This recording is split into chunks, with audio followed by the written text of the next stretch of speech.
speaker for today, she has a dream.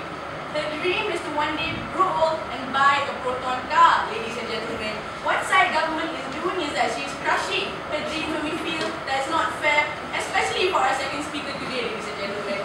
But before I move on any further, Assalamualaikum warahmatullahi wabarakatuh, and a very good day. I beg to Mr. Speaker, sir. Wise panel of adjudicators, two beautiful ladies in pink today and one single gentleman, looking very sharp today. Very accurate timekeeper were the opponents, fellow teammates, and of course, everybody who was kind enough to present themselves in today's quarterfinals. So basically, let's now get down to business. Basically, side opposition for today, we oppose today's motion because we believe that in the end it's actually not necessary, it's actually necessary to actually oppose today's motion because we believe in the growth of Proton to actually with the support of the government itself. And also coming from side opposition, we accept the definition given by side government and we thank them for that wonderful definition. Thank you, First Speaker. So now, what am I going to be doing as leader of opposition for today? No, thank you, sir. Please sit down. So, what am I going to do? 4 major tasks for today. Firstly, I'll be rebutting everything that first speaker has said. Secondly, I'll be giving up to you my case line for today and proving why the motion for today falls. Thirdly, I'll be giving to you my first level of argumentation, which proves why our proposal for today is indeed justified. And lastly, I'll be refreshing everything that I've said in my speech. Once I sit down, no, thank you, sir. Once I sit down, you will then witness my second speaker, very beautiful today, who will actually lay out her second and third arguments after rebutting everything from side government. The second and third arguments will come under the key phrase of tangible harms of when we apply government proposal, and thirdly, the mutual exclusive in the market itself. How, and once she sits down, my third speaker, very good, will then stand up and she will conclude our case up altogether and we shall prove why the motion for today indeed false. No, thank you, 3 of you. So now let's not waste any more time. First major task, the rebuttals itself. We see 2 major issues in the first speaker's speech. Firstly is on the issue of his argument on how he says that Proton will actually become more complacent. We tell you that no. Why? Because we tell you that if these claims were actually true, this is where we see Proton wouldn't actually be creating new models in status quo itself. No, thank you, sir. So we tell you that side government might probably have been living under a rock, because we see that in the end, what they did is that they acted as though none of the Malaysian citizens actually use Proton in today's era. Currently, we do see people, especially the middle class people in Malaysia, actually using Proton and actually valuing Proton because it actually provides them some sort of quality and at the same time it's actually affordable for them, ladies and gentlemen. And we tell you that their point actually false. No, thank you, sir. So, second issue was on foreign and local investors. This was their mechanism for today. They told us that they wanted to find foreign and local investors, and we tell you, we give you 2 levels of responses to that. Firstly, we tell you already, they conceded to the fact that Proton is actually not doing well in today's market. Sit down, sir.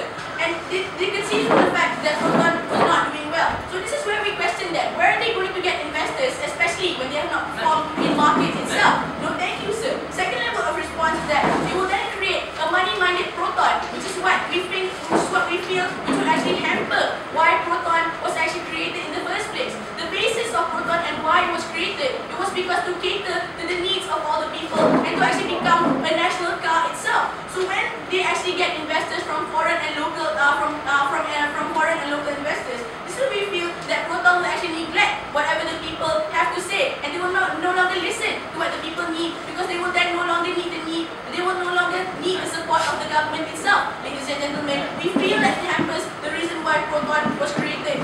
No, thank you, sir. So now let's move on to my case line today. There's going to be 3 issues under my case line. Firstly, what are the problems when we actually imply government's mechanism for today? We tell you that there are 2 major problems. Firstly, we see that Proton's situation in the market is indeed exacerbated. Why? Because they cannot stand on their own, and when you actually remove that form of support, Proton will then face a deficit, ladies and gentlemen. Secondly, we feel that the quality of Proton will never be able to actually prosper in today's market. Why? Because they won't have the support from the government. Without the support of the government, we feel that Proton will then have no basis to actually improve their quality itself. No, thank you, second speaker. And we feel that the problems today will actually recognize this.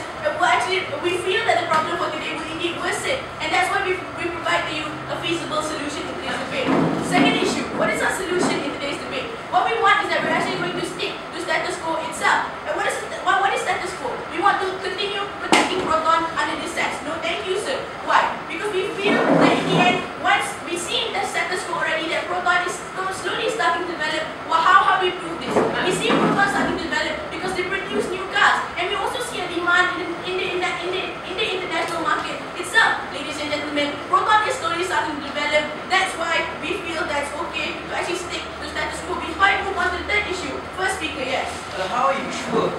going to die out when Peru 2 is already privatized?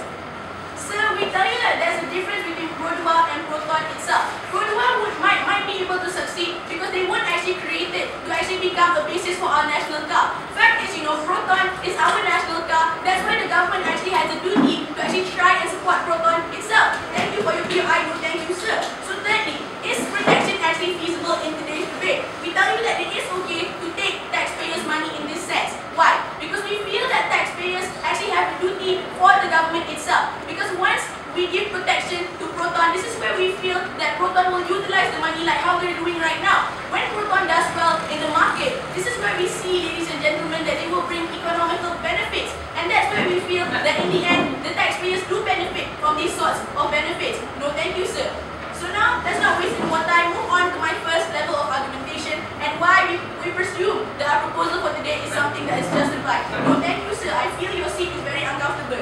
So basically, under today's motion, ladies and gentlemen, we take our parallel in which we draw why government actually takes taxpayers' money to actually subsidize education. We see government giving education, giving scholarships to people who deserve it. So this is where we feel that the reason why the government actually does this is because they feel that the education sector actually has potential to actually prosper and to actually bring back and to actually benefit the government in the end, ladies and gentlemen. We feel that in the end it's the same situation here. We give you an example of why Dr. Mahathir Mohamad, he actually wanted to subsidize Proton at the start of Proton's creation because he felt that Proton was our national car and that Proton actually had potential to actually prosper in the international market. And we also give an example of our Malaysian Airlines, who was actually established, after independence itself, and in the end, now they are a semi-privatized company. But before we saw Malaysian Airlines, who were actually supported by the government, and